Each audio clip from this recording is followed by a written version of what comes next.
Good morning or good afternoon if you're watching the replay. Either way, thank you so much for taking the time to join me. I really do appreciate your time. To me, time is absolutely the most valuable asset we have.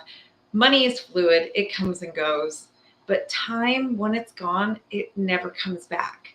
And that is just a life lesson that I've learned the hard way.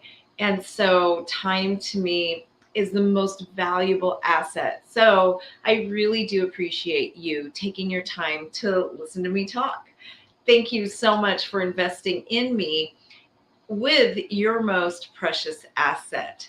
I hope everybody had a beautiful weekend. I hope you got some restoration, that you were able to just really um, fill your soul over the weekend, rest and rejuvenate. I spent the entire week last week resting and rejuvenating in Disney World. If you could rest as much as possible in Disney World, physically it's exhausting, but mentally there's something about it that is just good for the soul. And somebody, as a psychologist, I know what it is, what Disney is brilliant at. And basically, they have intentionally created an atmosphere where they're really tapping into our inner child. And they're really helping us release the inner child, which so many of us suppress. And so many of us have wounded inner childs that are struggling and that are really the cause of most of our internal struggles, where Disney has intentionally created this environment that just allows your inner child to be free. And it allows that inner child to just be happy and come out. So that part of us that we're constantly suppressing, they've been masterful at intentionally encouraging us to let it out, which is why so many of us become addicted to Disney. And so many of us just want to go back all the time and fall in love with it. I absolutely love Disney, to the point that I actually got one of my souvenirs is another Disney tattoo I got while I was there. So it is magic. Tapping into that inner child is just so rejuvenating. So if you're feeling exhausted, do something that taps into that inner child. Go into one of your classrooms, find a toy, and just play. Just play. Allow yourself to find that child inside of you. She's there. I guarantee it. He is there. She is there. They want to come out. And a lot of times that is a huge part of the healing process. Part of the reason I chose Disney World for my family as our vacation, we went with a very big group. There was 13 of us in all, was to just tap into that inner child after losing my husband and my children's father, my nephew, who's like a son to us. We brought his family. It was just a huge healing experience for us to be able to tap into our inner children together and to experience that together. So let's see, Tammy, we just spoke about this, our last staff meeting. We can be a Disney. Exactly. That's what we all need to be. We need to be that Disney feel, right?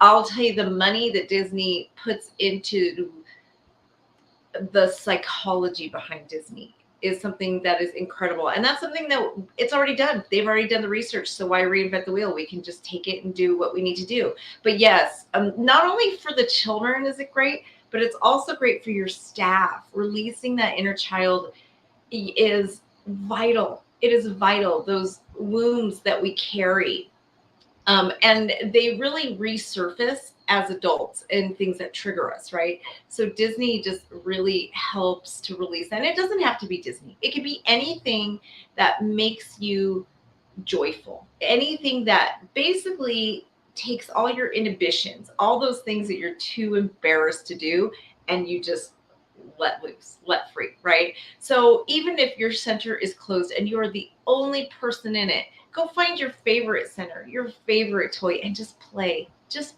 play. Let it out. That is a huge healing experience. And just feeling that unencumbered joy that we suppress as adults so much is a big deal. So that explains a lot of my Disney addiction. If you guys only knew everything, anybody who's close to me knows I have a huge Disney addiction, to the point that I actually have a couple Disney tattoos That's how addicted I am. But it's part of the reason why. It's that magic. And Tammy's absolutely right. We can give that magic to the children in our lives. We can absolutely give the magic to the children. So I want to talk today a little bit about plans. As I was in Disney World, we were really joyful. And as you guys can imagine, what my family has been through in the last couple of years has been very, very difficult to deal with. So I really wanted to just create that environment of just happiness for my son, basically, and my nephew who's really just had a rough time. And so we had that carefree time. We were able to talk, we cried, we did all the things that you need to do, to just release. And it was really empowering, but it got to the point where my son and I were talking the last day we were there. And I think we both became really sad at the thought of it being our last day. And we really talked about how it was really difficult to leave because it's heavy at my home right now. Things are very heavy. Work can feel heavy. Everything just feels heavy because it's that norm, right?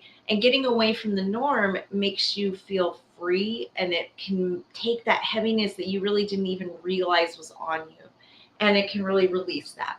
So that and another conversation we had right before I left for my vacation, I had a conversation with a group of my members. There was 5 or 6 of my members that we were talking to. We were talking about COVID and how frustrating it is that we make these plans and we do all these things and then they just fall apart.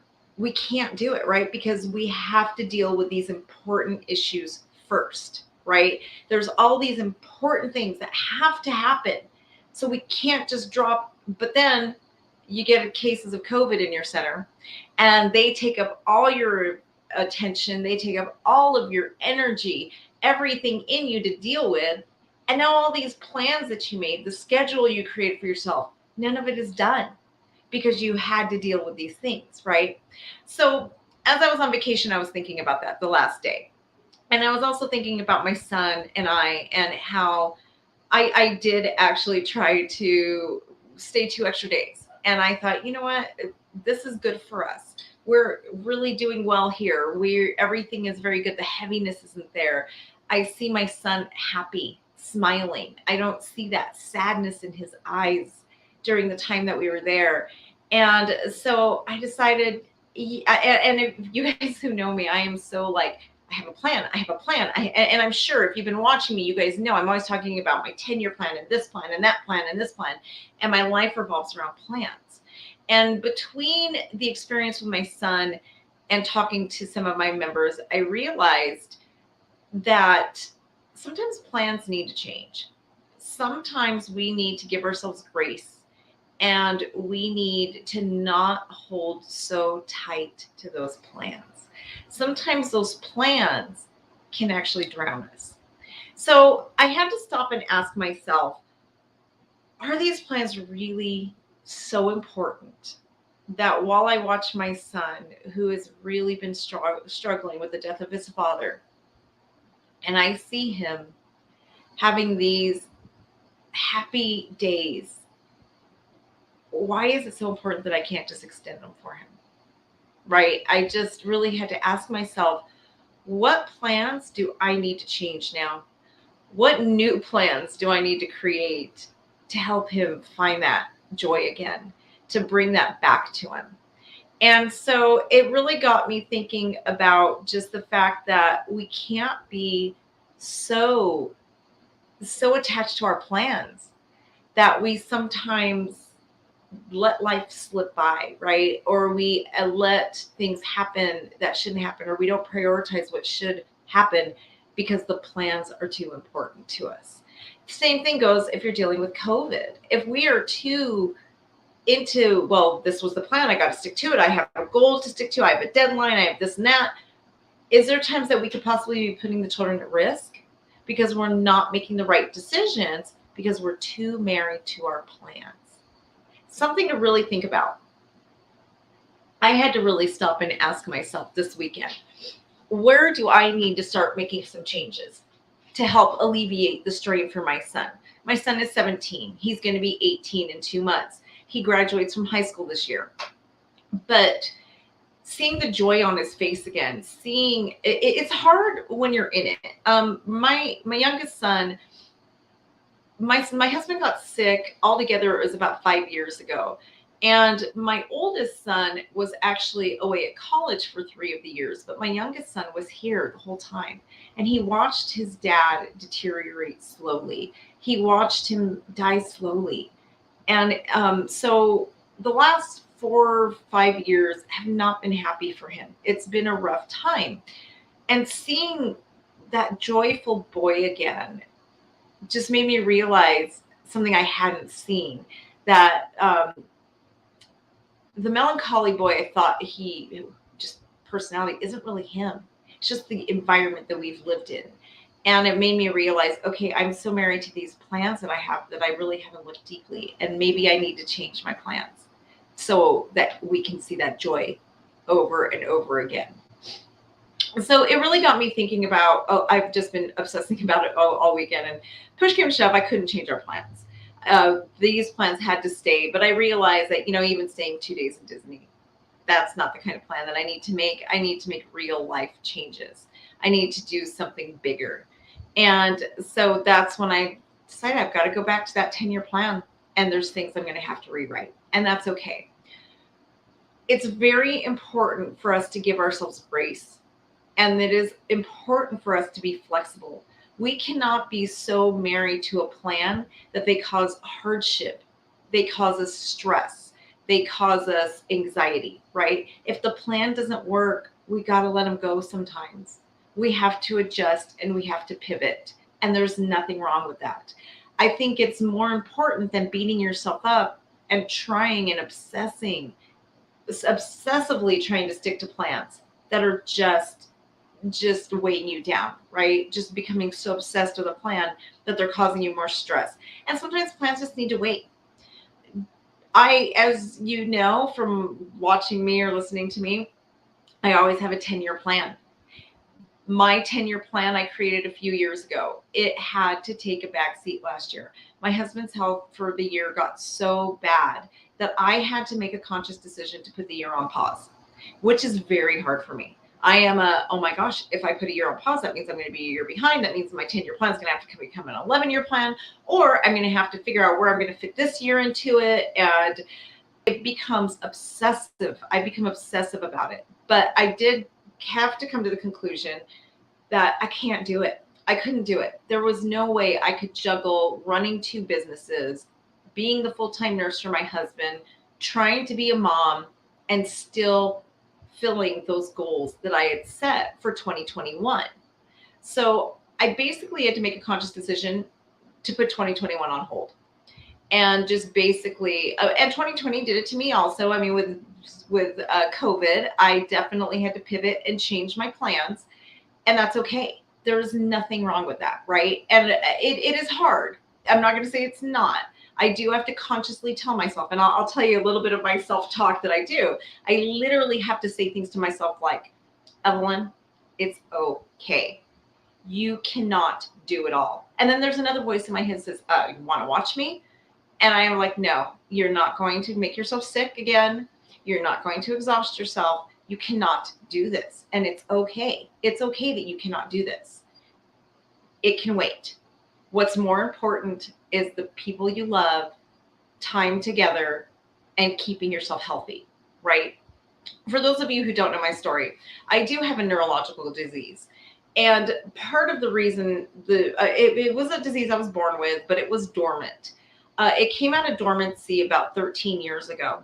And part of the reason it became out of dormancy was because I literally worked myself sick. I worked so hard. I was working 12, 13-hour days, 6 to 7 days a week. I was exhausted. And my body basically became very weak because of the exhaustion. I wasn't taking care of myself. I definitely wasn't the person I am today. Because of that and my lack of taking care of myself, I now have a neurological disease that I will live with for the rest of my life, that I have to adapt to, and I have to form my days around, even in Disney World. I have to schedule naps, and I have to make sure there's just different things that I have to do in order to take care of this disease, or it will take over. And as long as I monitor it, I'm good. But if I don't monitor it, it will just take over. And it's crazy that most of you would never guess that on my daily schedule, I schedule naps. I have to. I have to have a nap every single day, or I will not survive. I literally will go into what's called a narcoleptic coma, which I've gone into before a few times, where it'll just take over. So it's much more efficient for me just to deal with it, take care of the narcolepsy, than it is to allow it to go put me into a narcoleptic coma. So I remind myself all the time that I'm in this position and I have to schedule naps because I once did not prioritize my health. And so now when it comes time for me to pivot and change my plans and sometimes back off a little bit, that means that I may not reach my goals as quickly as I wanted to. But that's okay, because I understand that my family and my health is more important. So if you are running yourself ragged, trying to get all these goals done while just really trying to coordinate the COVID stuff that's happening, right? Give yourself grace and tell yourself it's okay if this quarter's goals take me 6 months instead of 3 months. That's okay. It's not worth your health. It's not worth you losing good employees because your temper is not under control. It's not worth your children, right? It isn't worth it. Nothing is worth those things. I can tell you right now, I lost my husband 6 months ago. Nothing in this world is worth, no goal, no achievement, nothing you can buy is worth losing time with the people you love. So give yourself that grace and make sure that you're not running yourself ragged because of plans and goals. It's okay to pivot. That being said, it's important though that we do have goals and we do have our resolutions, right? So I want to challenge you though too, to make sure that you don't completely lose them. I never, even as things were getting really bad with my husband, I never completely lost those goals. I still had my plan.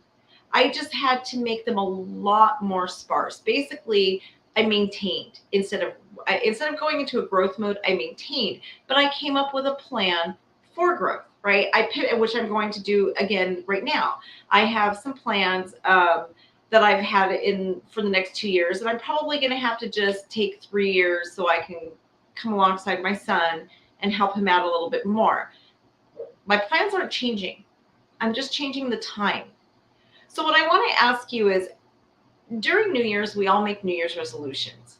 So I challenge to ask you right now, are you still focusing on those resolutions? Because even though it's okay to give yourself grace, you don't want to give yourself so much grace that you lose focus on your goals. You cannot lose focus on your goals.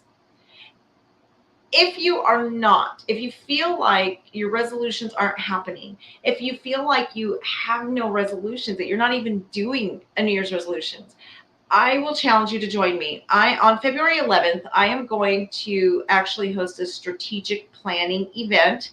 This is something I've been asked by several of my members have asked me to do this. So I am going to be doing this. February is still early enough in the year that we can get this year in the books, right? We can make sure we achieve our goal for the year. We might need to make it a little bit slower than we normally would because COVID's a little bit crazy and it takes a lot of work for us to deal with. But doesn't mean that we still can't achieve our goals. And it doesn't mean that we can't keep on target, right? We don't want to completely forget them, right? And even through the last year, my goals were still in my radar. I just knew I couldn't achieve them as quickly as I wanted to, right? So those are plans we can come up with. So if that's something you're interested in, February 11th, we're going to do our annual strategic planning. We're basically going to figure out what are you going to do for the next 11 months to level up your center, right? It'll be from 9 a.m. Pacific time to 1 p.m. Pacific time. So one of the things I do when I do these training courses is I like to schedule it where I don't believe in just teaching. Training courses are wonderful, but you only implement 15% of what you do in a training course. So to be completely honest with you, 90% of training courses are a waste of time. That's why I believe in coaching and not training. So what we will be doing on February 11th is I'm going to be doing the trainings, but we're going to incorporate coaching into the training. Basically, when I do my trainings, half of it is going to be, this is what we need to do, and I'll explain it to you. And then the other half is actually coming up with an implementable plan. You will come up with your personalized plan. You're going to actually work through it. So that's why this training is also such a long training, because not only am I going to teach you how I create my plan, what I do, how I schedule it, down to the detail, but I'm going to have you create yours while we're there. You're going to have this on your schedule to create that plan, because otherwise I know what happens. We take these classes, they're amazing. We look at them, they're like, oh my gosh, this is going to be a game changer. I can't wait to do this. And a year later, we go through our files and we find the paperwork on that class. And we look at it and think to ourselves, this is going to be an amazing class. It was so amazing, but I didn't implement it. I really should get this done. Then we file it away again. 2 years, we find the paperwork again saying, I'm never going to do this. It was such a great class. I really should have done this. God, I wish I would have done this. Things would have been so different had I implemented it. And we toss it. That's how trainings go. Only 3% of the population actually consistently put trainings into place, actually consistently go to a training and actually accomplish it. That's why when I do training classes, I basically design them to do the work right then and there. I am going to schedule the time for you to get it done right then and there. I don't want to waste your time and I don't want to waste your money. So we are going to get it done. Julie, yes, it will be recorded for my members. If you are one of my members, this training class is 100% free. It's part of our program and it will be recorded for you to play back. So yeah, for my members, it will absolutely be available to you. So that is basically how we do all of our workshops, is we will make sure that you have time to do the work. Otherwise, it's just a waste of your time. I realize it for 97% of you, nothing will actually happen if you don't do the work during that scheduled training time. The other thing, so I do challenge you, if that's something you have, if you're not sticking to your resolution, if you don't have a resolution, join our boot camp. It is really important to join it to make sure that we do move forward with our resolutions. The last thing I want to leave you with today is something that I've been really working on lately and has been a life changer for me. Since my husband passed away, I've really struggled with going from being joyful to being sad and thankful, and just, I am by nature a very joyful, happy person because I focus on Thanksgiving, right? I focus on the gifts God has provided me with. God has given me such an amazing life that I can't help but be joyful. And I realize that I'm so incredibly blessed. Even with what I've suffered through, even though I have a neurological disease, even though I've lost my husband, I still have so many other amazing blessings. I have an amazing family. God has just blessed me. And it's hard not to find joy. But every now and then the sadness creeps in. Or every now and then I feel guilty because I feel like I should be sadder than I am, if that makes sense. And so one of the things I've been working on with my therapist a lot, which I can tell you guys, therapy is just game changing and is huge. We all really, as somebody who has a neuropsychology degree, we all need it. But one of the things, the concepts that's really been a game changer with me is including "and" in your story. We often feel like either we are super successful or we're failures. We often feel like either we've got it together or we are a hot mess. We feel like our staff is amazing or they just need so much help, right? But we often don't realize that there can be an "and."